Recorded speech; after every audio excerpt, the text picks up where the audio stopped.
Stop thinking about your gut as plumbing. Think about it as a brain. We're very pleased to be joined with Dr. Trisha Pasricha. We are talking about one of my favorite issues, the gut. And if you wake up every day saying, this is the most precious organ in your body, everything else will follow. Let's talk about the Cyclospora outbreak. Can we? That's what everyone is talking about. Depression, Alzheimer's, Parkinson's disease. Most diseases can be traced back to the gut.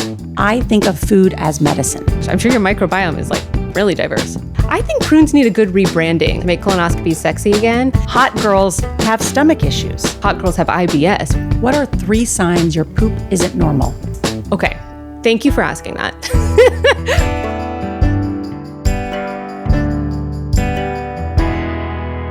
This show is sponsored by United Health Group. We know women live longer than men, but did you know they spend 25% more of their lives in poor health?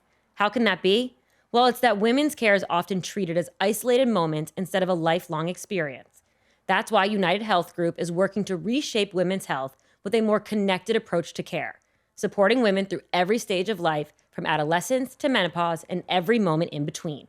This year, United Health Group was the first to expand coverage for doula care nationwide, helping more women access personalized support before, during, and after birth.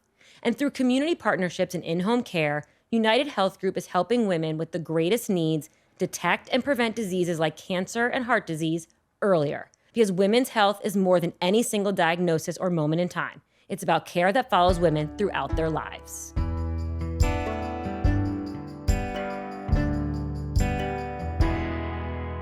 Hi, it's Norah O'Donnell, and this is Healthful, a podcast about women's health. And today we are talking about one of my favorite issues, the gut. Yes, your gut and the gut-brain connection.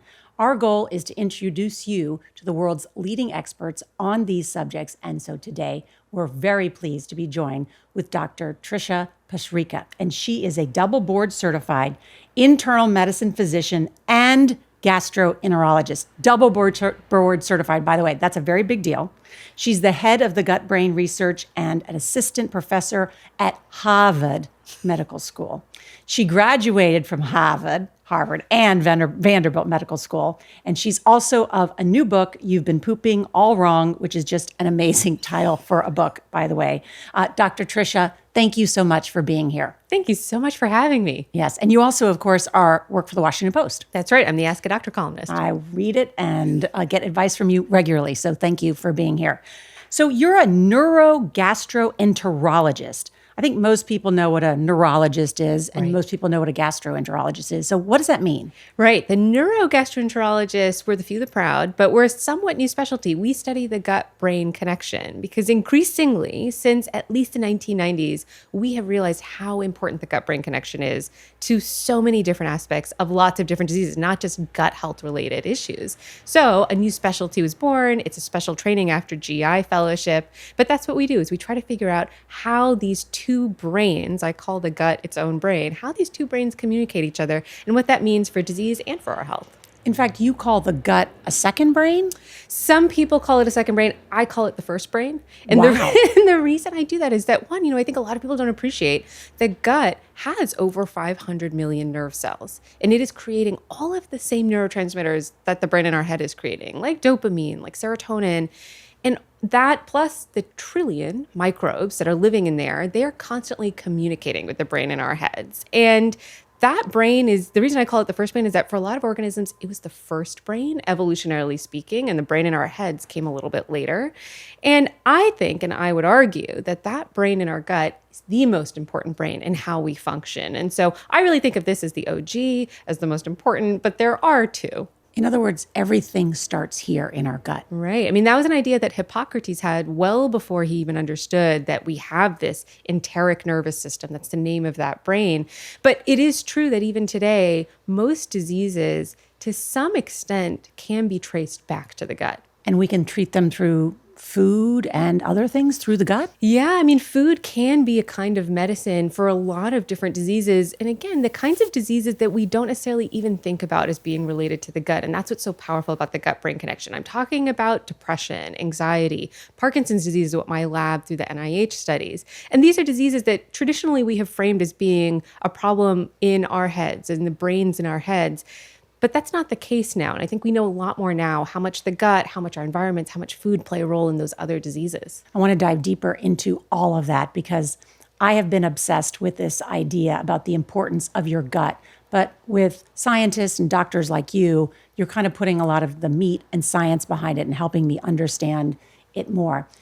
Describe to everybody what the vagus nerve is. Right. The vagus nerve is this main communication highway between these two brains. So it's one of the most important nerves from the brain, and it extends down with these long tendrils. That's kind of how it got its name, the vagus. It's wandering. I think of it as like almost like a big, long, tall octopus. Yes. Yeah. Okay. That's actually a perfect analogy. And all of those tentacles, they actually innervate almost every organ inside our body, but the gut is a really important one. One reason why this conduit is so important is that we discovered around the 90s that most of that communication between the gut and the brain through the vagus nerve is actually happening from the gut upwards, not from the brain downwards, which is how we think about the gut-brain connection for most of like the last 100, 200 years. We've thought about how much the brain controls the rest of the body. Well, when we discovered this, we realized, wait, it's the gut that's doing most of the talking to the brain. So is that where that phrase comes from, trust your gut? Yeah. And these ideas like gut feelings, right? I mean, this was something that got me into the field of neuro-GI when I was really young, was I was trying to understand why is it that when we're nervous, we feel butterflies in our stomach, right? Or like if you're caught telling a lie, you get this like sinking pit in your stomach of all places, right? And what I came to study and understand is when you feel stressed and nervous, your amygdala, this part of your brain that's responsible for emotional processing, sends these signals down to your gut, to your stomach, that basically stop the contractions of your gut. It sends it into the state of arrhythmia, which means that you're not moving things and foods along as quickly as you should. When that happens, you feel that sensation of butterflies. You feel that sensation of nausea. But it's actually this very good intuitive example of how the gut and the brain can communicate with each other, often more quickly, I think, than your conscious brain can perceive. Like you get that sinking feeling, that gut feeling in an environment before you even realize what might be wrong, what's triggering it. But your gut knows, so to speak. So what is the most interesting thing that you are studying in your lab at Harvard when we look at this connection between the gut and the brain? Well, people find it really odd that I'm a gastroenterologist and my focus is Parkinson's disease. You know, and 10 years ago, I would have found that really odd too. But the reason I study Parkinson's disease now as a gastroenterologist is because we believe that there are cases of Parkinson's disease that originate in the gut, that do not originate in the brain. This is called the gut first theory of Parkinson's. And it started as a theory back in the 2000s. At this point, we have enough data to say that this is almost how this plays out, certainly for at least a subset of patients with Parkinson's. And the data that we have is, one, we have these long epidemiological studies that have been done over decades where we can look at what happened to people who, in the 1970s, for example, we were doing a procedure called a vagotomy, where we would cut the vagus nerve if somebody had severe peptic ulcer disease. Now, we don't do that anymore. We should not be doing that procedure anymore because now we have proton pump inhibitors, which do that very nicely, can control acid. But at that time, we didn't have those medications. And so if you can imagine, we were doing a procedure that cut off communication between the gut and the brain to a large extent. And there were complications of this, which hence why we don't do this.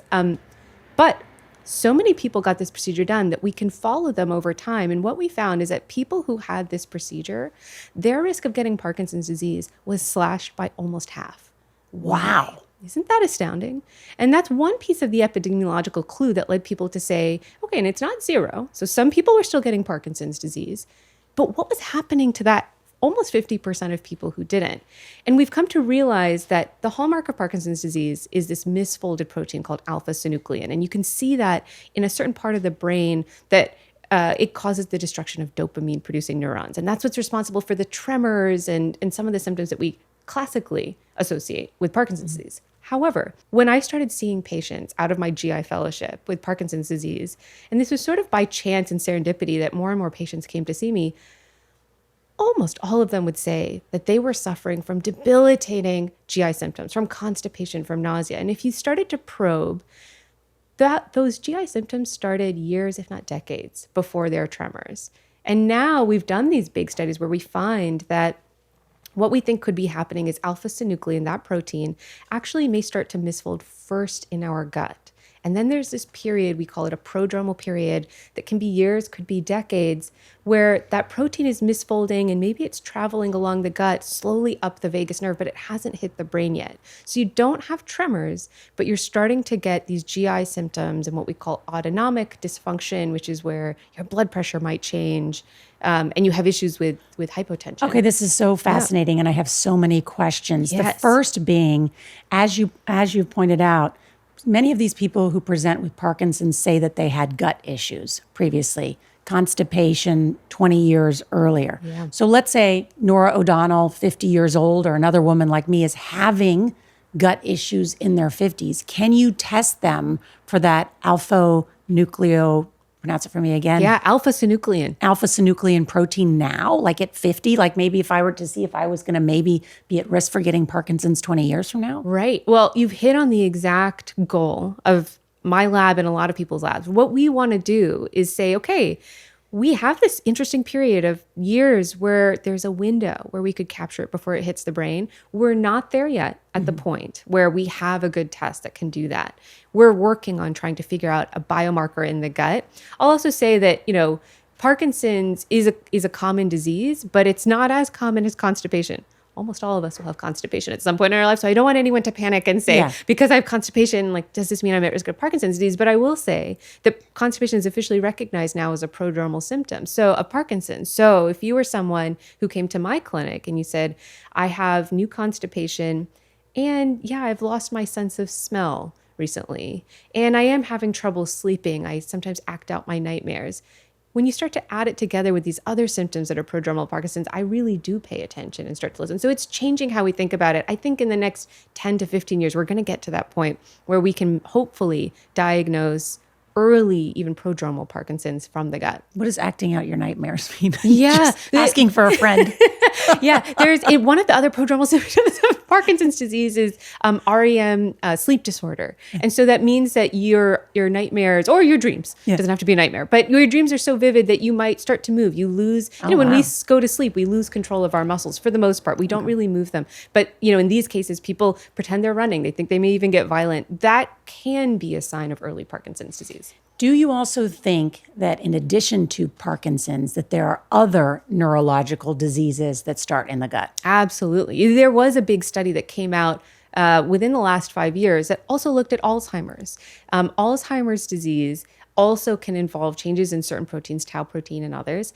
And in those cases too, there seems to be this period of GI symptoms that blossom similarly, years, decades before you may get signs of dementia, memory changes.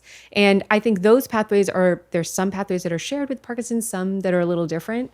We've actually, I think, studied and understood the molecular pathways of Parkinson's even better at this point than we do in understanding how Alzheimer's may or may not begin in the gut. But there are symptoms there. And we also know it's not just diseases like Parkinson's or Alzheimer's, like neurodegenerative disorders. It's other neurological disorders, including ADHD, including autism spectrum, that seem to have a big GI component to it. Whether or not they originate in the gut is still a question, but there's certainly GI involvement. I mean, it makes a lot of sense, I'm sure, to people who are listening. Certainly friends of mine who have children's who have autism or ADHD have found a lot of help in changing their children's diets. Yes.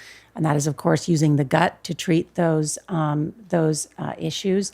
We have, of course, there's so much science, too, about nutrition and preventing dementia and Alzheimer's. Can you kind of give a shorthand for people? Like, what can I be doing now to eat healthier, live a healthier life to prevent these neurological diseases that come along with aging? I'm so glad you asked that. And, I think that reframe that really helps is if you stop thinking about your gut as plumbing, and you think about it as a brain, it's actually not a coincidence that a lot of the things that I tell people to do that are good for your gut are the same things that are good for your brain health, the brain that we think of in our head. And so I'm talking about things like eating fewer ultra-processed foods, right? We know that ultra-processed foods are linked to dementia. Well, why are they linked to dementia, right? And one of the big reasons why is that when we eat more ultra-processed foods, not only are we getting some of the additives, the emulsifiers that are in those foods, but what we're not getting is important, right? They don't tend to have the fiber, the phytonutrients, the good kinds of things that our gut really thrives on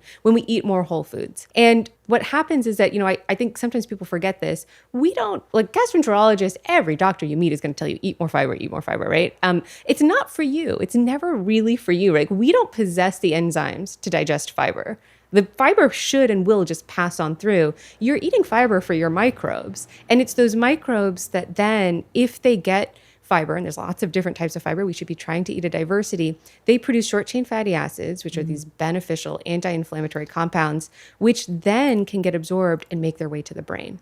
And that's one pathway by which we think food is a way that you can help lower inflammation, decrease your risk of these diseases. So practically speaking, what I tell people to do, my number 1, 2, and 3 thing is actually focus on fiber first, right? And that's because 95% of Americans, we're not meeting our fiber goals. If 95% of Americans are not meeting our fiber goals. Isn't that like a little bit of a shocker? It's a huge number. And that's going to cause those poop issues that you talk about in your book. Right. Exactly. Yeah, exactly. When you eat more fiber, like, first of all, you're going to kind of immediately feel better and notice it because your digestive tract is like, thank goodness, but long term, you have these benefits of, your heart health gets better, your brain health gets better. And that can be traced back to the fact that your microbes are producing these beneficial short chain fatty acids. Yeah. Now, I really like the way you changed that shift because I think for most of us, we wake up, we're hungry, and we're like, I got to eat to satiate myself, and for pleasure. Because if you're fortunate enough to be able to do that, you eat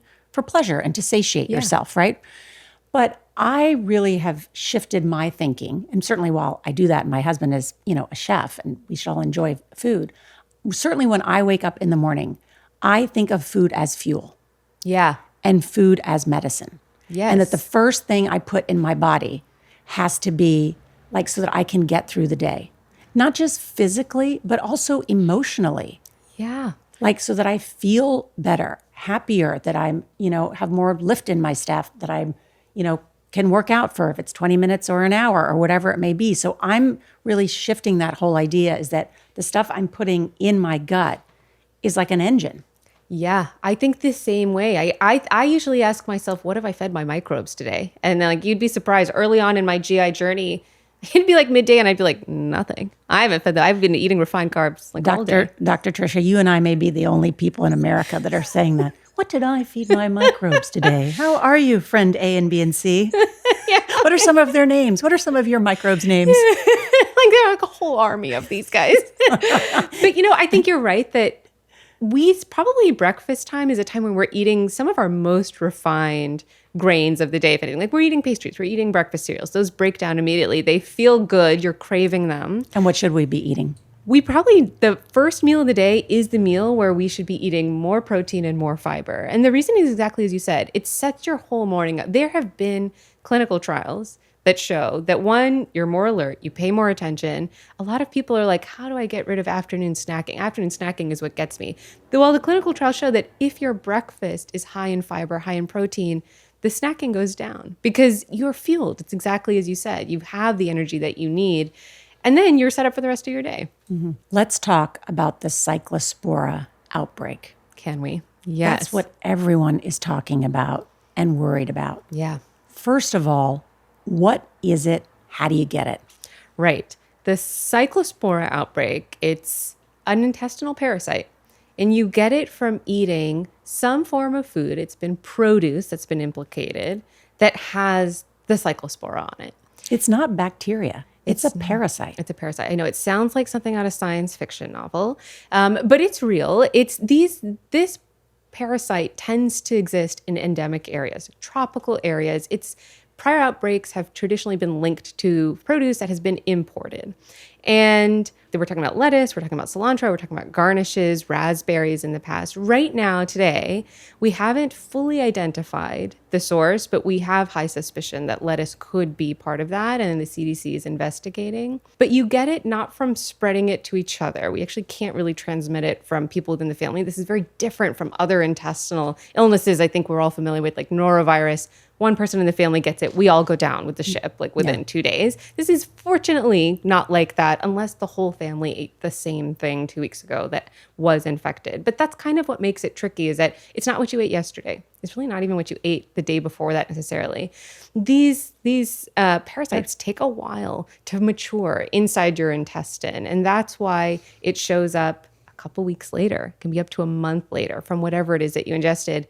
And what I like people to know about this is that it's really the pattern that makes a difference, because you may have a day or two of diarrhea if you have just food poisoning. Right. With this, it's not going to be quite like that. You may have it for a couple of days and then it goes away, then it comes back. I mean, there are reports of people having it for explosive diarrhea for 20 days. Yeah, it's a long, long haul. And it may, in between that time, get better and then come back with a vengeance. That's the sign that should make you say, right, norovirus goes away quickly. Food poisoning goes away. It's miserable, it's horrible, but it should go away. If it's not going away, it's time to get tested, time to talk to your doctor. And just to be clear, Dr. Trisha, it's norovirus, not norovirus. Absolutely right. It's a virus, yeah. But so how does this parasite get on our food? Once it's in our gut, what does it actually do? And is an antibiotic the only cure for it? Yeah, right. So a couple of questions there. So you have to eat some produce that has been contaminated with the parasite, and it's spread through our poop. And sometimes that can be something from like wastewater making its way into the produce. And then that kind of gets batched up, imported into the US, assuming it's coming from outside the US, which it has been in the past. And then you eat it. And then that parasite takes around 2 weeks or so to mature and go through its life cycle. And it's doing that inside your intestine. When you have a bowel movement, the Cyclospora actually isn't ready to infect. It has to sit there for another week or two to mature, to sporulate, and that's when it becomes infectious. And that period of time when it's sort of sitting out there, maybe contaminating produce, it has to occur in higher temperatures. That's why this is endemic to these tropical areas. It has to be hotter. And when that happens, then the next party a week or two later eats said produce, and the whole cycle starts all over again and it infects the next group. And so what can we do to get rid of it? Right. Well, the good news here is that we have a very effective antibiotic for it. It's called trimethoprim sulfamethoxazole, also known as Bactrim. This will get rid of it within 1 or 2 days. So very effective. Even if you have a sulfa allergy, there are good alternatives. If you don't take the antibiotic, the good news is that most healthy people who are not immunocompromised, they're actually going to clear this on their own. You will get rid of this on your own within a couple weeks. It's miserable. It's not fun. It'll take a month-ish. But people will clear it. If you are immunocompromised, though, if you are pregnant, if you are older, I would recommend getting tested and getting the antibiotic early. And frankly, I would recommend everybody do this. There's no need to suffer and get through this on and grin and bear it. Why do that? How are you personally changing how you eat at all? Yeah. We know there's a couple of ways that you can reduce your risk. And then there's just maybe one way you can absolutely stop it. And so the couple ways to reduce your risk is one, washing your produce. This doesn't make your risk zero, but washing your produce can be really effective. For example, washing your blueberries, washing your raspberries, washing your produce. Just with water, add a little soap, add a little vinegar. A little bit of vinegar does seem to help with raspberries. It could be because the studies that have looked at this could be because you're swishing them so vigorously in the solution. The vinegar actually doesn't seem to help as much with something like blueberries. But if you have like a harder, firmer fruit and you use a scrub brush, that is helpful. I always wash my berries. What do you use? Even if they're mostly just water. Yeah. Just because of pesticides, and they say they can. Yes. Even if you buy organic, you don't know. So I always wash my berries. Whenever I get a melon, like a cantaloupe or a watermelon, I actually take soap and water to the skin. Because people forget you can cut through the skin, and once that knife slices through the outer layer, it brings all into the interior. So you can see me like bathing a watermelon in my kitchen sink. It's like a little ritual. I do that. Although this week have washed the berries with a little vinegar. Yeah, I think washing is something we should all be doing anyway, knowing that that doesn't make it zero, but it reduces it. Yeah. So far, we don't know this is true for this outbreak, but previously, most of these outbreaks have come from imported produce. So if you go to your local farmer's market and you know it's been grown locally, that likely reduces the risk. It's not zero, but it reduces the risk. The one thing that you can do that will absolutely kill these guys is to cook your produce and cook them to about 158 degrees Fahrenheit. Obviously, unless you're making a compote, like we're not necessarily cooking our raspberries and our blueberries, but certainly these other things, the lettuce, like maybe that would be the case. And why is the outbreak so much bigger this year than, for instance, it was last year? Right. It was very small. It was a couple hundred people last year. Why now? These larger numbers. Yeah. Well, there have been a lot of questions and speculations about this. One, it is a particularly hot year. That's part of it. It's indirectly heat allows those parasites to grow and to mature. They need that heat. Part of it could be the source that we haven't yet identified. Was this just a particularly large batch? And then again, in the heat, one of the theories, this has not been shown, but it's a hypothetical, is that when it's particularly hot, we have to use a lot more irrigation for these crops. And does that allow that wastewater to overflow into a larger area and infect more produce? Possibly. And then, of course, there's this question that's been going out a lot. I've seen this on social media about, well, have any of the cuts to the CDC affected our ability to monitor for this? And, I think that is a valid question. We've talked to some of those experts at the Post, and I actually think those cuts that have occurred to the CDC probably actually wouldn't have impacted this particular outbreak. So in a way that's reassuring, we certainly need to make sure our CDC is well funded, but those programs were more designed for longer term surveillance than they were to monitor for an acute outbreak. So I don't know that that's the reason why, but certainly we need to have a strong infrastructure, and the CDC is stretched a little bit thin. How can we end the outbreak? Yeah. One, there will be this natural cycle. It's going to end on its own. Okay. And eventually that batch of produce is going to end. It's going to take a while, and can take a while because now these cases, we're talking about thousands now. So it's going to take a while. And then two, I think this is actually an incredible testament to public health, is that we are tracing the source, and so they're looking now, and this is part of how we got to this question of, is Taco Bell implicated or not, but they're able to look back at people's receipts, at their online shopping patterns, through these loyalty cards, and they're tracing what are the patterns that people have in common, where are they doing. So we're going to get there. It's going to end. And obviously a place like Taco Bell has already, and again, we don't know for sure that they're the ones, but they've already said we're pulling a lot of these ingredients off the shelf. That helps, to just immediately stop. Now, personally, you asked, what have I done? What behavior have I changed? I haven't changed really anything at this point. I always wash my fruit. So I'm doing that anyway. I'm always peeling off the outer layer of my lettuce. I think one change that a lot of people could consider if they're not already doing it is to switch to whole heads of salads rather than the bagged variety, because those are slightly higher risk. But I do think if you're otherwise healthy, being on the lookout for the symptoms is the most important thing. It's if you're immunocompromised that I would say it might be important at this point to make more changes. Why do people think Taco Bell could be a source of the Cyclospora? At this point, there has been some data that show that a lot of people who have been infected may have had a shared Taco Bell experience. And so that's what's been linked, but it's not been definitive yet. That's why Taco Bell took some preemptive action. Their public relations wise said, we're taking these extra We're going to be precautions. extra safe. Yeah, and I think that was the appropriate thing to do. Got it. What's your favorite meal from Taco Bell? I'm a Chipotle girl. Okay. I know. Not sponsored by either. We welcome you to the table, but yeah. I grew up on Taco Bell. That was kind of my age. We ate a lot of Taco Bell. Well, we're both Texans. Yeah, we're so both from Texas. We're both struggling out in DC, aren't we? I mean, hello, Taco Cabana, though. I'm Taco sorry. Cabana. Thank Taco you Cabana, for saying that. exactly. Oh my God, talk about real queso dip. I know, right? Ugh. I know, exactly. Love it. Texas girl. Thank you very much. This is a good question, I think, that many people don't anticipate. And this is a topic that has surprised me over the years.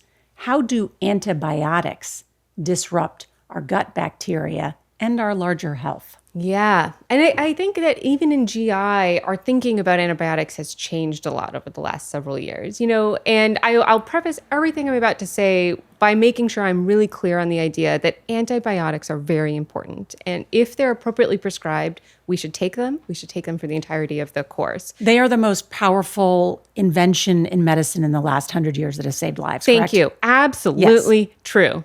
That and HIV prophylaxis, I might say. But yes, absolutely. Yes. But we do overprescribe antibiotics, and they can have an effect on our gut. So what do we know about that? Yeah. And I think what we're learning is that some of those effects may be particularly profound for certain antibiotics and at certain periods in our life. For example, in childhood, right? And also in childhood is a time where, I've seen this. I'm the parent of 2 toddlers, where kids are getting infected 10 times in a winter they're season, sick right? all the time. They're all the time. And it's very easy to say, well, is it an ear infection? Is it not? Should we take some antibiotics? Can we just get some antibiotics so we can get this, over with? And I think that's an area where we maybe sometimes ourselves even asking for antibiotics more than we actually should be giving them. What we know is that early in life, those first 1,000 days, those first 5 years, that is when your microbiome is the most malleable. It's the most susceptible to these kinds of changes. And so an antibiotic that a child take may have more lasting effects on their microbiome than something that you and I might take right now. You mean an antibiotic you could take in your first couple of years of life could affect you for the rest of your life? We've done these studies where we find that people who took antibiotics early in life, and these are epidemiological association studies to be clear, not causal, but we have some data about how this might be caused. But early in life, if you take antibiotics, you're at a higher risk of something like irritable bowel syndrome, of chronic GI issues that can be linked independently to those antibiotics you took as children. That is fascinating. Yeah. But also, I think a bit of a wake-up call for some parents, and it should be for doctors too. For all of us. Because it's we're all involved. We're all implicated. We're all trying to just get this kid to feel better. And we all want that. But antibiotics aren't always the answer. But that said, when appropriate, if inappropriate, take it. Take it all the way. And if you have a bacterial infection that can be treated, you need it. Yeah. As an adult, we also... Antibiotics do not treat viruses. Yes, that's probably the most important thing that will be said I know today. that's always something too. My family's all doctors and stuff, so they would embarrass I say that out loud. But I always remember that's what my father would always say. I'm like, I have this terrible cold, and he'd be like, "It's a cold. Yeah. It's a virus. There's not an antibiotic that's going to take care of that. You just got to suffer through it for 3 days, and you'll be better." And it's the worst. And like maybe use a neti pot, but that's the most. Yeah. When we're an adult and we take antibiotics, actually for the most part, our microbiomes are pretty resilient. There will be changes in the immediate couple days. They bounce back to your baseline for the most part when you're an adult. Now, there was a recent study that found that for some antibiotics, certain courses, you can see remnants of those changes, actually even years later, when taken as an adult. Wow. So it's not every antibiotic do absolutely nothing. What we don't know yet is how those changes as an adult may or may not impact your health. That study hasn't quite yet been done. But what I do tell people is, one, not to worry. The most important thing you can do if you truly need the antibiotic is to take it and to think about the one tool that you have to shape your microbiome, which is your diet, right? And so that's the most important thing we can do as an adult. So on the most basic level, if you're taking an antibiotic, the most simple, eat yogurt. Yeah. Well, right? Or I don't know. Tell me, you're the doctor. Yeah. What's the most simple? What I do is a couple things. One, I eat fermented foods. And so that is like Greek yogurt. What is a fermented food? So a fermented food is any food that has a live culture in it. So that is things like Greek yogurt. That's things like kimchi, like sauerkraut. Fermented foods with those live probiotics. I'm not talking about a probiotic supplement, but live probiotics, we know in general can help repopulate, are beneficial for your gut microbiome. There hasn't been, I want to be clear, there hasn't been a study that's like, if you eat 2 jars of Greek yogurt while you're taking an antibiotic, that's the key to life. But there have been numerous studies on fermented foods in general, helping diversify your microbiome and making it stronger. And I appreciate you being very clear about the science on that. So let me just ask your personal view. Yeah. If one of your children were on an antibiotic, what would you be feeding them? Well, this is, it's funny you asked that. My parenting style is very, very focused. As a gastroenterologist, these guys are eating fermented foods anyway. They're eating a lot of fiber anyway. I would be particularly vigilant about that, but I wouldn't actually give them probiotics. Although the data in kids for probiotics is it's not perfect. It's not great, but it's better than it is for adults. You're just saying your kids eat a lot of fermented foods anyway. They do. I call myself a micromanager of my kids' microbiomes. That's like my label in the house because I am a gastroenterologist and I'm obsessed with this idea. But I mean, if I can do one thing, every parent is going to die on some hill. For me, the hill I die on is my kids have got to eat a lot of fiber because I know. So what do they eat for breakfast? They eat a lot of berries. They love berries. They actually eat an array of nuts.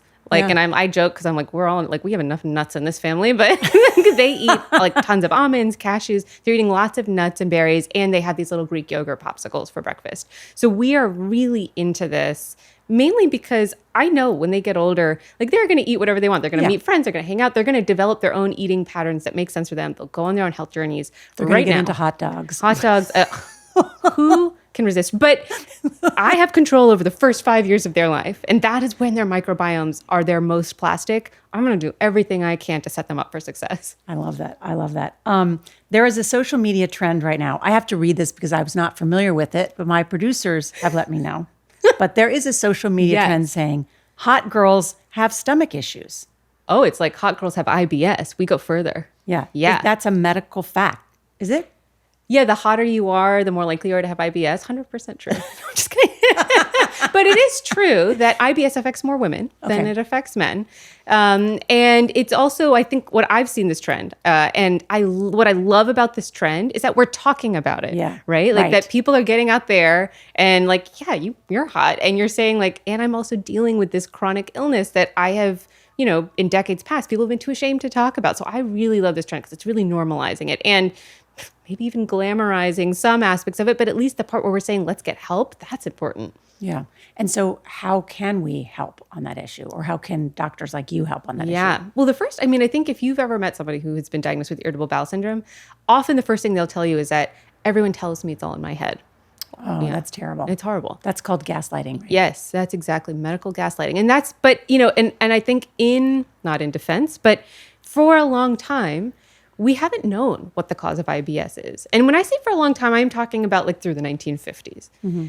With the dawn of neurogastroenterology, IBS is a neurogastrointestinal disorder. This is like firmly in our specialty.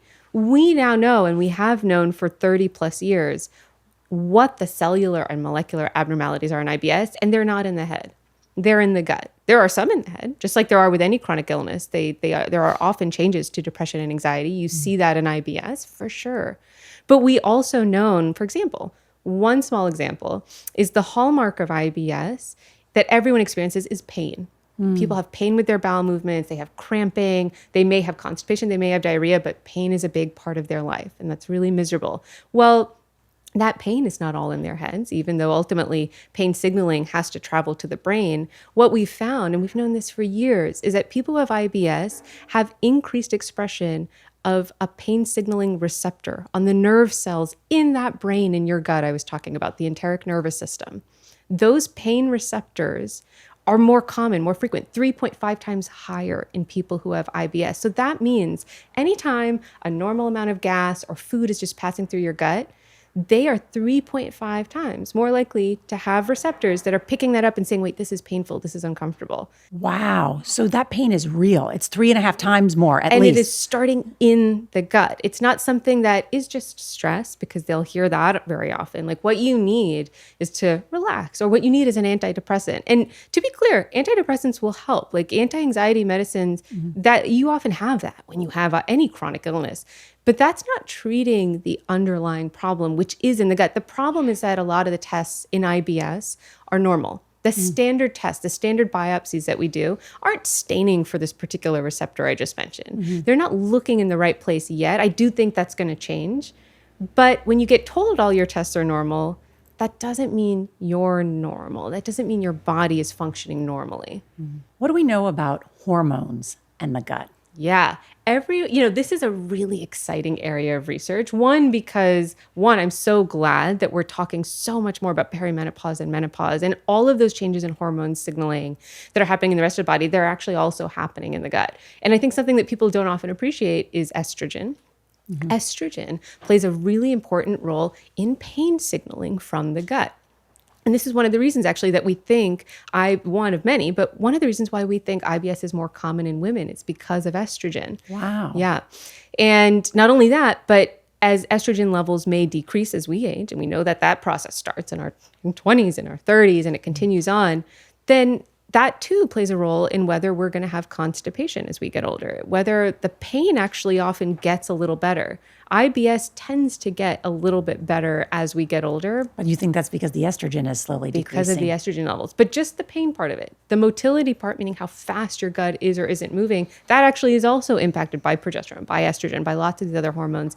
And so that too actually can start to take a turn in a different direction than you were expecting. And what impact does hormone replacement therapy have on our gut? That is a really good question. That's something of a little bit of an unknown at this point. And so I think we don't have the data yet to say that this is good for IBS, bad for IBS. Overall, in general, hormone replacement therapy is a wonderful thing for the right candidate. So like absolutely a reason to take it if your doctor says you should. And whatever GI issues that may or may not come with it, some will get better, some won't.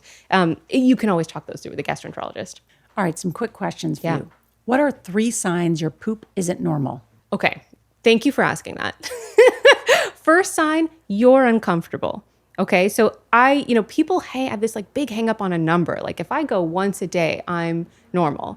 I'm like less worried about a number. I'm worried about how you feel. So if you are uncomfortable, you're straining, you come out of the bathroom looking like you ran a marathon, that's not normal. No.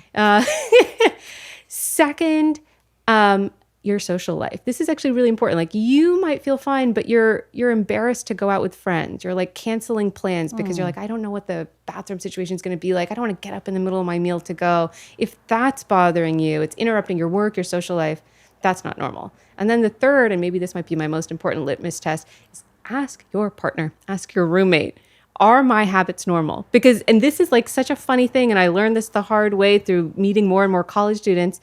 People think their own habit is normal. Because they've lived with their own pattern their whole life, they think they're normal. And often it's only when you go to college or you get married that you see how someone else lives. And that person's like, wait, this whole time, like you've been spending 20 minutes every morning in the bathroom. That's not normal. We're like late to go out every single day. Ask your partner. Yeah. Does this ever get in the way of something? And you'd just be surprised what floodgates might open. What are easy ways to reduce plastic chemicals in your body? Yeah, microplastics are something we're thinking about a lot more. We're starting to gather more and more evidence about how this might be implicated in a number of different diseases, in heart disease, in neurodegenerative disorders, and certainly in gastrointestinal illnesses.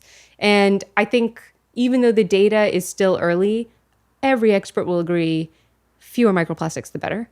And a couple of changes I have made in my own life is I have stopped heating my food in plastic. This is a simple thing. In some ways, I've swapped out all of the like plastic food containers for glass ones. Mm-hmm. I used to, and I'll be honest, I eat frozen vegetables. I cook these for my family. Those often come in plastic bags. There's a way to cook them where you just put the whole bag in the microwave. I've stopped doing that. Right. But, sometimes I don't want people to say like, this is going to completely block my ability to eat vegetables because all vegetables are often wrapped in plastic. Like this happens even in the fresh produce.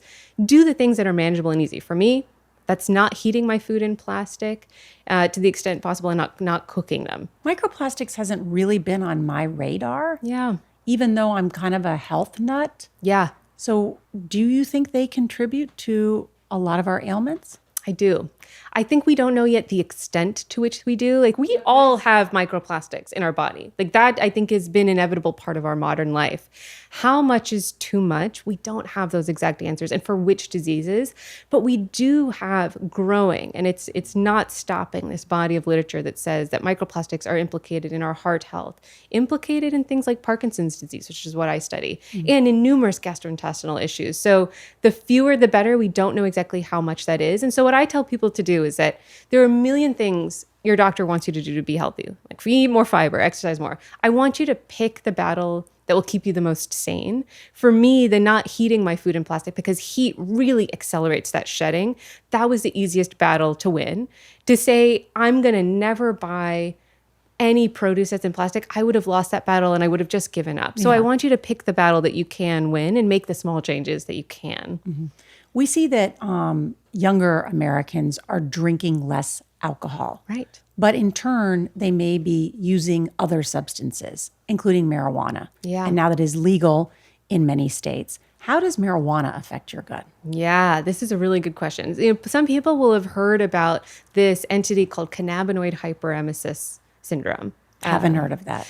That's a long word. It's a lot going on. Yeah. It's people who smoke regularly or use marijuana in some form regularly know that there is this paradox that exists with marijuana in the gut, right? In that marijuana often makes you feel hungry, but with time and with habitual use, you may be at risk for this thing called cannabinoid hyperemesis syndrome, which is where it makes you vomit almost nonstop and you can't control it. Really? Yeah, it's really horrible. I mean, we see this actually very often in GI. We get consulted about it often. I have a lot of patients with this. These are people who may smoke daily. Yeah, exactly. Daily, it's usually higher use.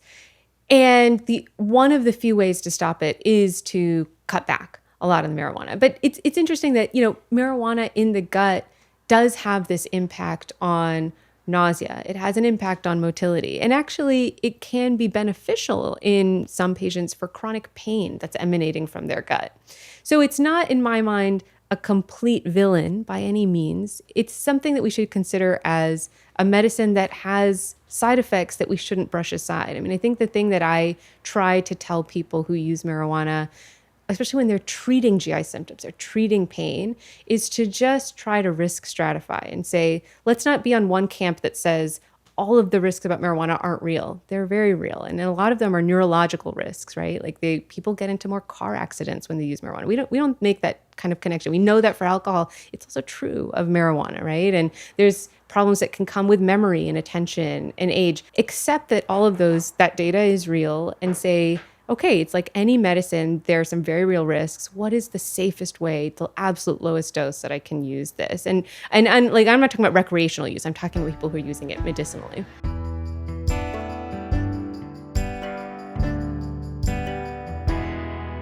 This show is sponsored by United Health Group. We know women live longer than men, but did you know they spend 25% more of their lives in poor health?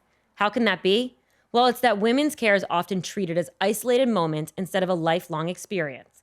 That's why United Health Group is working to reshape women's health with a more connected approach to care, supporting women through every stage of life, from adolescence to menopause and every moment in between.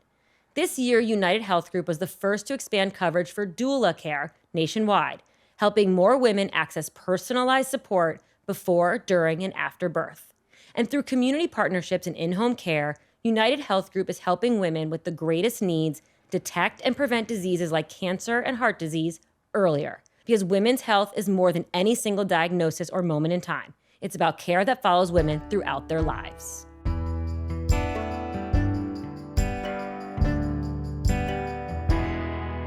Everyone is crazed about protein. Yeah. Should we be, or should we be more focused on fiber? My highly unbiased opinion is we got to focus more on fiber. When you look at how much protein people are eating, for the most part, we're actually it's easy to meet our protein goals. We're probably meeting them. When we get older, we certainly probably need a little bit more than we're appreciating. But almost nobody is meeting their fiber goals. And I think that's like the underdog here. So I tend to tell people to focus a lot more on their fiber and to try to do it in simple, sustainable ways. Like, I think the biggest mistake a lot of people make with fiber is they think you have to go from 0 to 100, like in one day. And like suddenly they're eating like 3 salads a day. Like no one can keep that up for a week if you're not used to it. Your body actually doesn't even love it when you ramp up fiber that fast. Anyone who's been fiber maxing really knows that you can really hurt yourself with bloating and diarrhea the next couple of days. But go slowly with fiber. Just introduce something you actually love, you'll stick with, and build a pattern off of that. When you say it's your unbiased opinion that we need more fiber, more so than protein, what does the data and the science show? Yeah, the data, again, and this is actually like my highly biased opinion, but I've been immersed in this data as a gastroenterologist now for more than a decade, and the fiber that we eat is the fuel for our microbes. And if we don't feed them these fibers, and again, fiber is not one thing. I think we think of fiber as being like just like one category. After I get people to meet their fiber goals, my next goal is actually to introduce a diversity of fibers, because as it turns out, certain bacterial strains thrive and eat on just certain types of fibers. So if you're not bringing in that diversity into your plate, it means some bacteria is going to die off. Each of these bacteria, like I said, are creating new compounds and molecules that your own body is not producing on their own without them. You need those molecules to help with heart disease, to help with Alzheimer's, and all of these different organs in your body. And so when people who are not eating a high fiber diet, there have been lots of studies that have linked that low fiber intake to everything from dementia to fecal incontinence. Like if there's nothing else that motivates you, like maybe that's the thing. There are studies that link low fiber to dementia. Yes. Yes, absolutely. So increasing fiber is a way to overall health. There are different kinds of fibers, as you mentioned. They make our gut microbiome so happy. They feed the gut microbiome, the good and the bad bacteria. in there. Not necessarily I guess the good bacteria is what I want to say. Yeah. Right. But there is what's called soluble and insoluble fiber. Yeah. Explain the difference and which is better. Yeah. Well, everything that you're going to eat, all the produce, all of the natural fibers out there, they actually have a mix of soluble and insoluble fibers. And so it's hard when you're just eating whole foods to fully say, I'm going to eat 100% soluble fiber. When you're eating a supplement, for example, psyllium husk, P-S-Y-L-L-I-U-M, which is one that I often talk about, that's almost entirely a soluble fiber. So supplements can be a little bit different. The difference is really that idea of solubility, meaning it'll dissolve in water. And what makes soluble fiber so beneficial and special is that when you take something like, say, psyllium husk, you put it in water, it forms a gel. That gel is really special because it does two things. Like one, it is a shapeshifter. So if you're somebody who has GI issues, you have diarrhea, well, actually that gel will bind those loose pieces together, help you be more normal. If you have constipation, it'll break it up. That gel will make it softer and easier to pass. So immediately you notice the soluble fiber is making a difference in how you go. But longer term, that gel can actually, it'll bind bile salts. It can force your liver to produce more by lowering the cholesterol in your bloodstream. And so it produces that, it pulls cholesterol out of your blood so it can make more bile salts. So people who eat more fiber, specifically soluble psyllium fiber, their cholesterol can improve. So there are a lot of ways that soluble fiber has special properties that not just insoluble fiber has, but you need both and your microbes need both. And just to give a personal anecdote, someone in my family had high cholesterol, Yeah. switched to eating oatmeal every single day because they did not want to take cholesterol pills. Yeah. And has reduced their cholesterol dramatically. A great example of food as medicine. I mean, it works. Yeah. It actually works. You do colonoscopies, right? Yep. Once a week. Yep. A reminder, we're supposed to have our first colonoscopy at age 45. That's right. Unless you have a family history, and Then it is 10 years before the age of that immediate first degree family member. right. And so if you have one at 45, it's fine. Then you don't need another one for Another 7 to 10 years. 7 to 10 years. How can we make colonoscopy prep better? I know. I am on this like one woman mission to make colonoscopies sexy again. And I think there's a couple things that people need to know. One, colonoscopies, the way you may have heard about them from your parents, grandparents, it's a very different game now, which is a good thing. I just had one and I really didn't think it was that bad, the prep. Thank you. Yeah. And also thank you for sharing that on social Yeah. media. I love that. Yeah. It's, first of all, the prep is not what we had in the past was like, we used to give people these like 4 liters of this really chalky liquid. I did that at 45. So 7 years ago, I had that huge jug. Yeah. That was a nightmare. That's hard. I've tried it. I don't love it by any means. Nobody loves it. But that used to be the only game in town, and that's what you had to do. And then we started splitting it and saying, okay, take half during, the evening before, the next day. Now you can still do that. That's still a nice, cheap option. We have other options. We have what we call lower volume prep. So the amount of liquid that you're drinking is less. We have pills. So you take a bunch of pills, you still have some liquid with it, but it's a pill-based prep.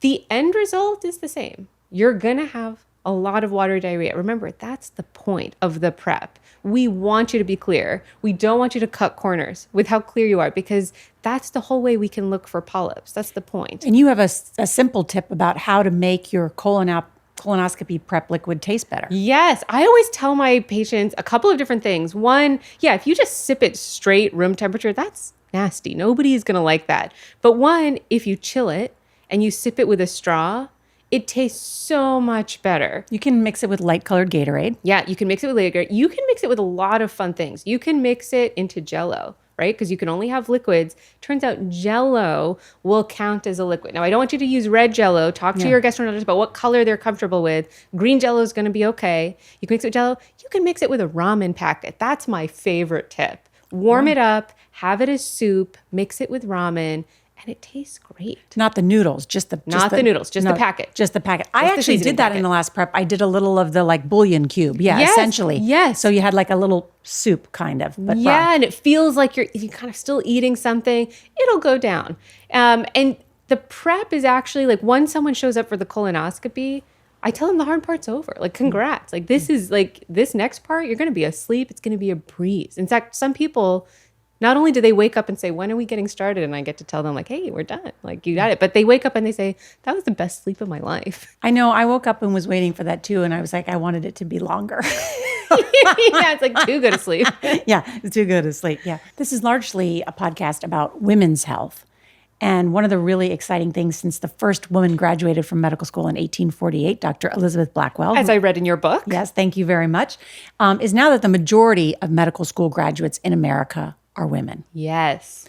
How do you see more women in medicine changing the field in general? Yeah.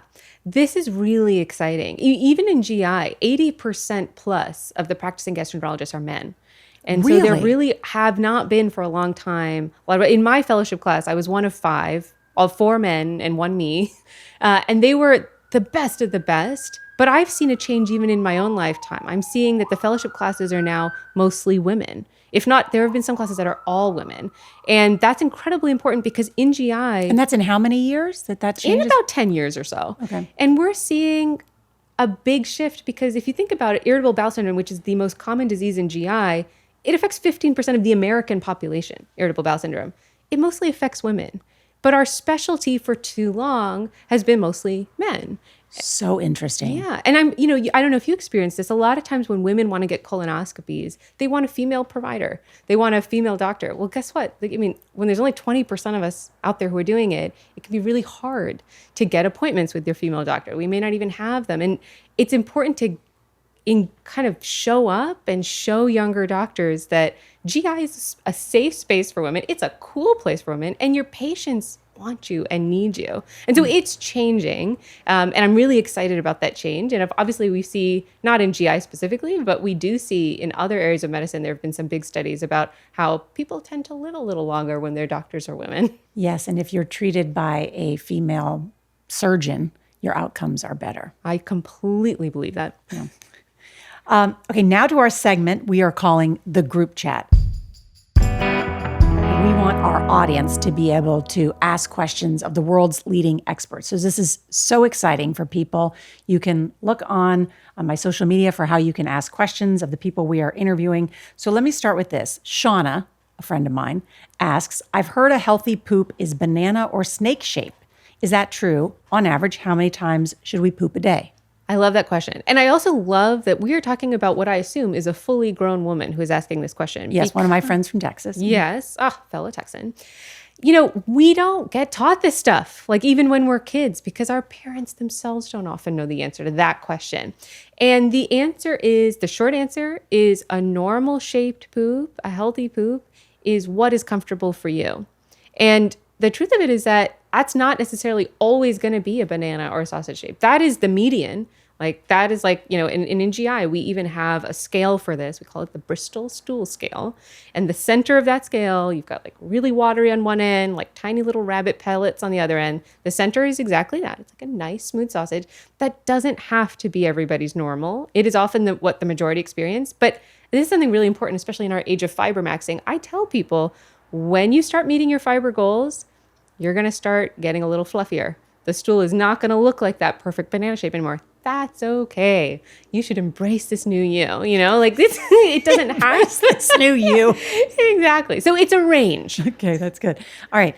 Tessa asks, can a woman in her 50s delay a colonoscopy if she's had no polyps since 2020? Okay. Well, let's put the hypothetical this way. When is it okay or safe to delay a colonoscopy? Especially if you're like, I haven't had a history, I've had some in the past and they're normal. And the answer is that you never want to delay it, even if you've never had a polyp. And the reason for this is that people think that colonoscopies are there to screen for cancer. That's not exactly why we do them. They do that. They are an excellent screening tool. We are preventing cancer. Because you're cutting out those precancerous polyps. Thank you. Our whole point is that we're looking for polyps that grow, that take years to grow, and we want to catch them early because about 5 to 10% of those polyps, if we do nothing about them, we let them grow, will go on to become a cancer. And so when you do a colonoscopy, even though you've never had cancer before, you may or may not even had polyps, we're intervening before this can become a problem. So important. So don't delay. Don't delay. Tracy asks, are the colonoscopy in a box really okay if you've had normal results in the past? Okay, other good question, right? So she's probably talking, there's a couple of different companies out there, but there are lots of, we call these stool kits. Cologuard is one example where basically you get a box mailed to you, you put a stool sample in it, very discreet, you mail it back out, and then within a week or two, you get the result, whether or not it detected cancer. And those stool kits are pretty good at screening for cancer. The sensitivity and specificity rates are really high. So they'll tell you a good yes, no. Do I They'll have tell you cancer or if not? you have cancer. Yes. The problem with those is that they're less good at telling you, do you have polyps? Do you have high risk polyps? Like polyps that are not quite cancer, but we really got to get those out pretty soon. They're less good at that. So there are some people where I think it makes sense. Like if you, for whatever reason, you can't make it to your colonoscopy, I've heard every excuse in the book and I have a counter argument for almost all of them. So if there's some reason you can't get it, like I think any test is better than no test always. So get that if there's no other reason, but have a conversation with your doctor about the colonoscopy, because again, that's not doing the same job as the stool kit. That's doing the screening part and the prevention part. Great point. Jill asks, does plain Greek yogurt have any effect on gut health, or should we be looking at something like Culturelle? I don't even know what that is. Those are just different. It's a specific brand. And I personally don't get so much into the weeds about which brand is the right brand of Greek yogurt. I want you to have the Greek yogurt. And what I look for is, does it have live cultures in the ingredients, right? I tend to, all yogurts are not necessarily made the same. I tend to try to get the ones that are less processed, like the fewer emulsifiers, the fewer chemicals, but Fewer sugars. all the added sugars. I mean, that can really add up, especially in yogurt, like you'd be surprised. But in principle, any Greek yogurt is good for you. And the other lovely thing about Greek yogurt, speaking of protein, to like give something to the protein maxers, Greek yogurt is really high in protein. Like as a breakfast food, it really like checks all the boxes. Yeah. I eat it every morning. Yeah, I give it to my kids. Yeah, I eat it every morning. Terry asks, what does the research on long-term use of GLP-1s say? Yeah. So, I think we have only been talking in the mainstream about GLP-1s for the last couple of years, but remember, it's been on the market for diabetes for a long, long time. So we actually have the benefit of a lot of epidemiological studies. And as a gastroenterologist, the concern I often get from patients is they'll say, I can't even start one until you say it's okay. Give me the green light, because everyone's heard about these GI side effects from it. And what I think people don't appreciate, we've studied this in my own lab where we study GLP-1 agonists, is that they actually protect your gut in a lot of ways, right? Really? The GLP-1s protect your gut? Yes, right? And that feels a little counterintuitive because we know that GLP-1s are linked to constipation. A lot of people get nauseated with them. We've all heard of Ozempic burps. Maybe some of us have experienced these.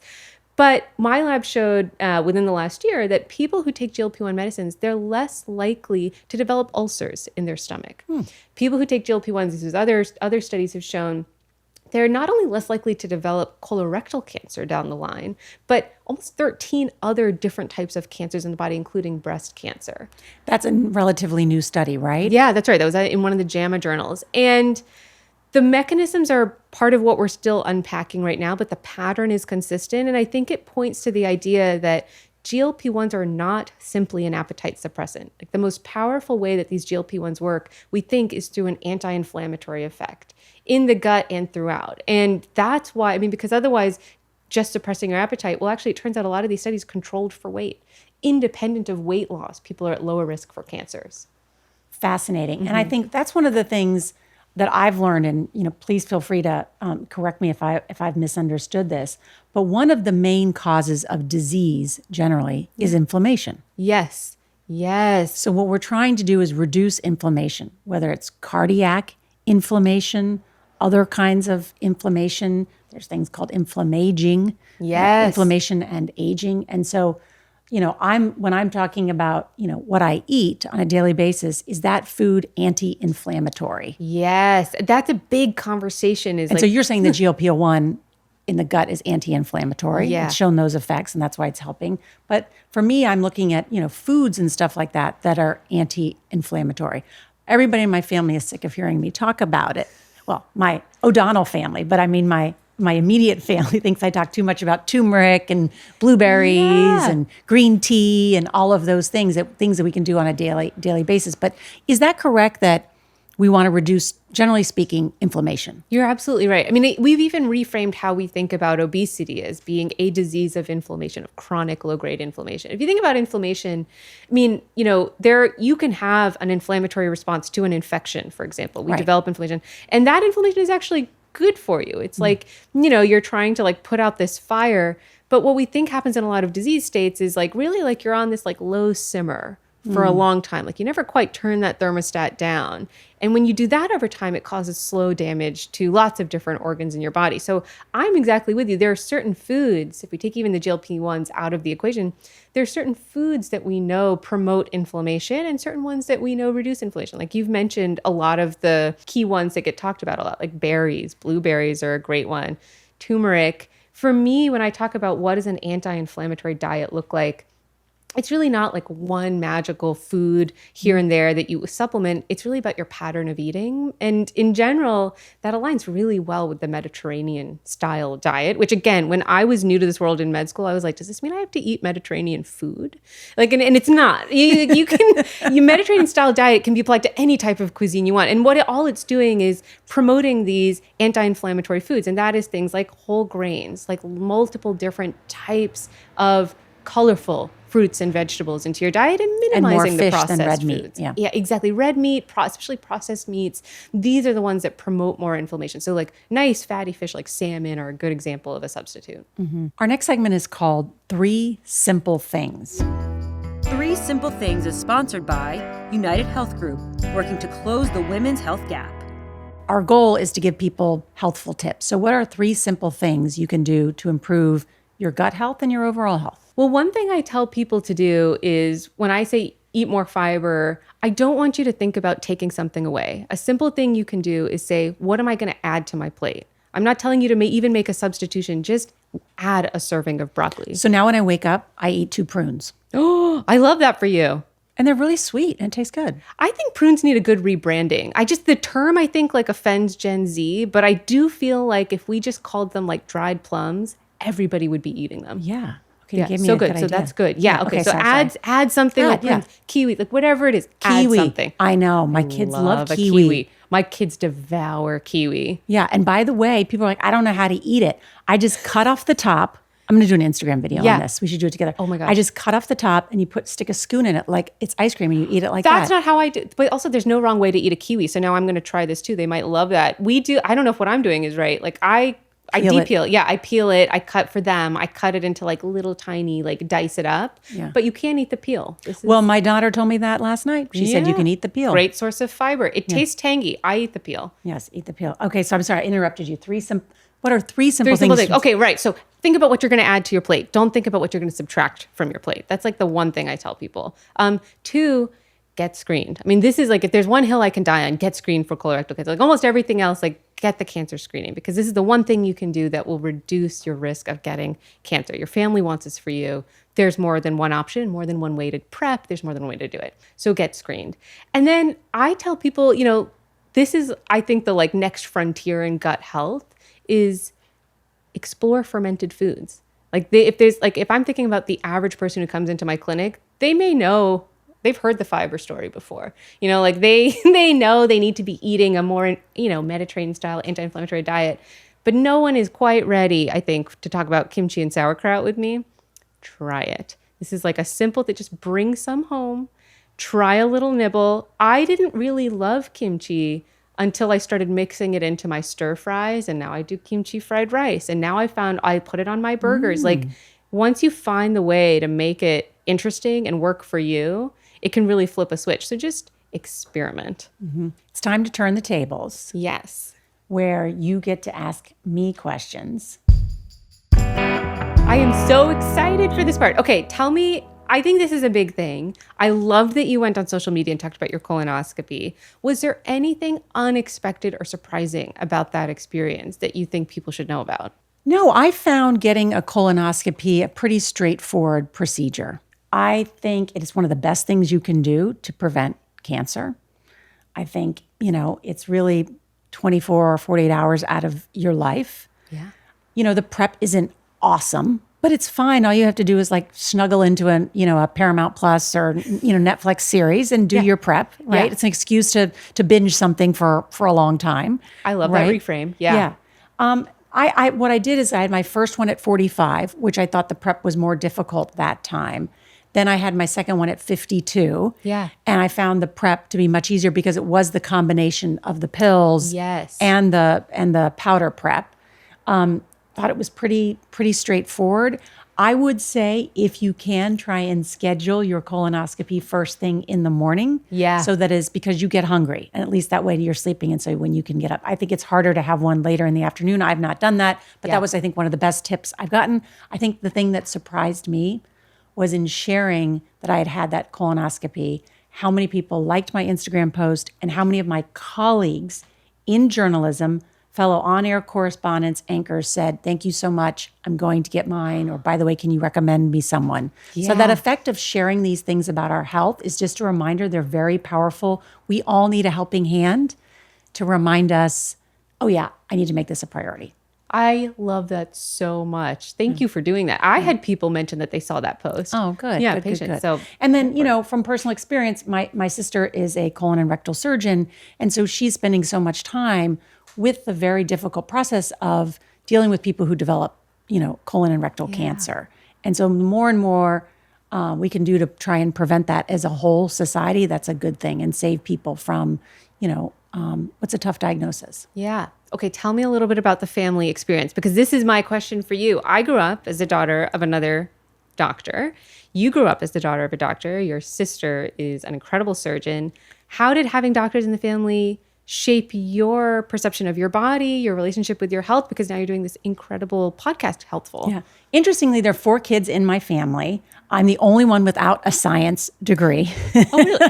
I'm not as good as medicine and math, but I'm good at talking and listening and asking questions. So I think that's what led me to journalism, and I have an insatiable curiosity. But certainly health was always a topic of conversation in my family. In fact, I've known my husband and dated him since I was 18 years old, and he will joke, at the Thanksgiving table or Sunday night dinner table, he'll be like, all right, this is not appropriate dinner conversation. Like, why are we talking about this stuff? So we talk a lot about medicine and science and weird things at the dinner table. So actually my mom, who met my father in medical school, has been talking about the gut microbiome for decades. Really? Yes. Has She been was like an early adopter. an early adopter. I love that. Of the idea that food is fuel. I also ran track in high school, so I was learning so much that I had to eat for fuel in order to actually be able to run long distances. So, eating sweet potatoes and other fiber-rich, vegetables from a young age. And then also I'm from a military family, military brat. So we actually lived 2 years in Seoul, South Korea. So I actually ate a lot of kimchi. What? Yes. I didn't know that. Yeah, my sister was actually born in Seoul. So, I don't think a lot of us are exposed to kimchi. No. I don't think a lot of us are exposed to kimchi, but I know certainly I've been eating it since I was 10 years old. Oh my gosh. I'm sure your microbiome is like really diverse. I don't eat it as regularly as you are, but if I'm at a Korean restaurant, which my parents like to go to, I'll eat kimchi, yeah. I love that.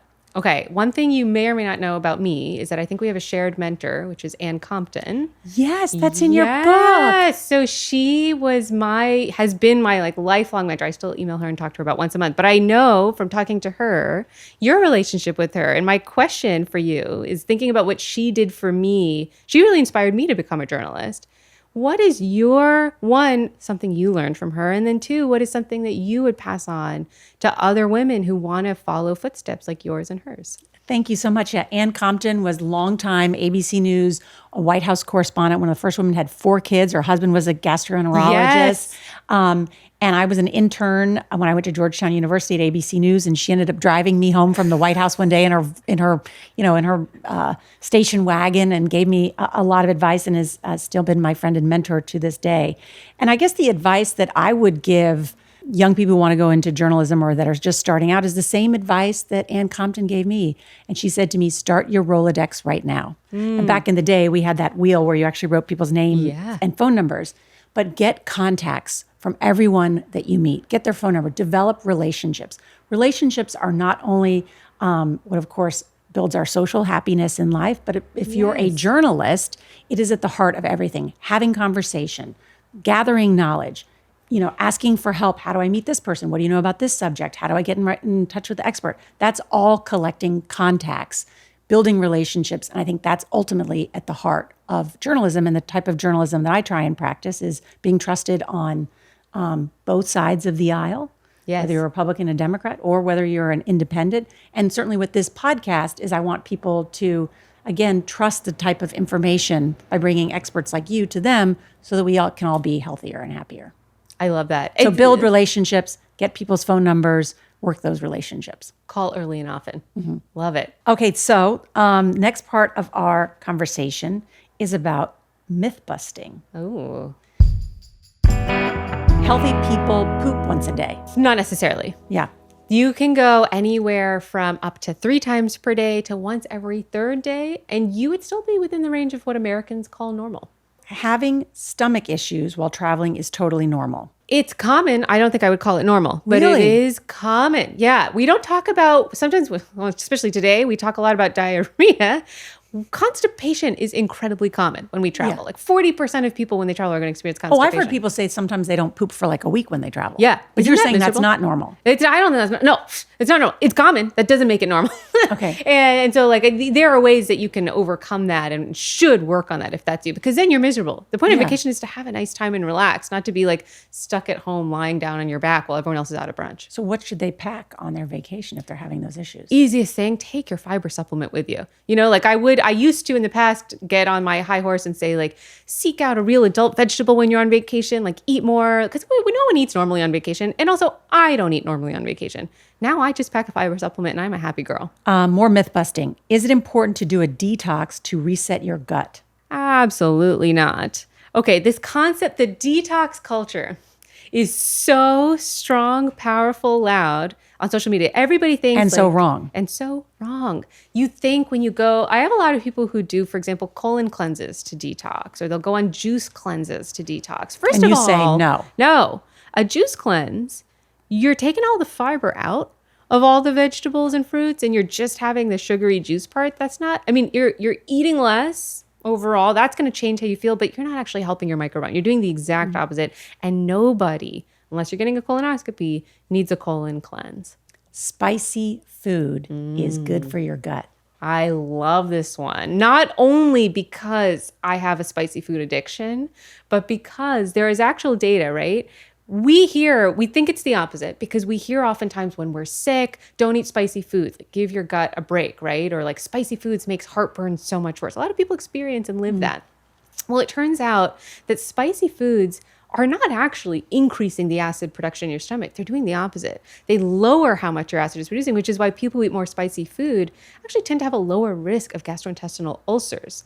What they're doing though, and which is why spicy food is not for everybody, is that they can trigger the same receptors in your esophagus, in your stomach, that acid triggers as well. So it feels like heartburn. Can feel unpleasant, but it's not actually. And in the long term, there are these association studies that spicy food may actually keep you from dying at lower rates than people who eat less spicy food. So overall, I tell people like myself, Meaning spicy foods can help you live longer? Potentially. It's not a causation situation, but there are these like more than one in China, in America, nice association studies about this. And we know that it can help with your heart, with your gut. So there are ways why, if you're going to eat them in moderation, this is your like permission slip to continue to do so. If you're like, I hate spicy food, there's more than one path to good health. Yeah. Well, there's a difference in my family. My children and my husband like sriracha, Cholula, jalapenos are all over our house. I do not eat those, but I will try. Oh, how did you grow up in Texas like this? I know. Because my parents are Irish. Yeah, exactly. We're sort of like a meat and potatoes, but yeah, type of family. Exactly. All right. There's a stereotype that men fart more than women. Is that true? This is like a really hot subject of debate in like a lot of clinic visits of mine. And here's what the data shows, okay? Because this has been studied and it's actually pretty incredible. First of all, I'll just say in general, all of us are passing flatus, for the technical term, more often than I think we give ourselves credit for. Like 10 to 20 times per day would be considered normal. So if you're just annoyed at your partner and he's only passing gas like 12 times a day, he's normal. Like don't hold this against him. But what they did find when they were trying to look a little bit at the gender differences here is that men tend to produce larger volumes every time they pass flatus. The problem is that although that is true, and don't ask me how they measured this, but women have more concentrated, more noxious gas. So even though it's larger volume, it's more intense. So ultimately, it was felt that there was no difference overall in how offensive men versus women's flatus is. Mm-hmm. So do with that information what you must at the dinner table tonight. Does walking 10 minutes or 20 minutes after dinner help your insulin level? And why do people call it a fart walk? Yes. Well, it's called a fart walk because this brilliant woman made this popular on social media a couple seasons ago and popularized it as the fart walk. And kudos to her. This is actually an incredibly good tool for your health for the simple reason that it actually, and these are randomized controlled trials, it's shown that if you take a walk soon after eating, within about 10 minutes or so, it can help lower your blood sugar, which is great because you need to, you're shunting more of that energy towards your legs because you're moving. It also stimulates contractions of your gut. And any kind of motility. I mean, this is why a lot of times when people are feeling constipated, we say exercise a little more. Go for a walk in the morning. That'll help get things moving. Your morning constitutional. Well, it helps because exercise stimulates those contractions. And in doing so, it helps you pass a little bit of that gas out. You feel a little less bloated. I want to wrap up this conversation, which has been so fascinating, so eye-opening. Thank you. I've learned so much by asking if you remember nothing else. And ask you, Dr. Trisha, for that. What do you really want people to walk away saying, if nothing else, this is what I can do to live a longer, happier, healthier life? If nothing else, I want you to reframe how you think about your gut. Stop thinking about your gut as plumbing. Think about it as a brain.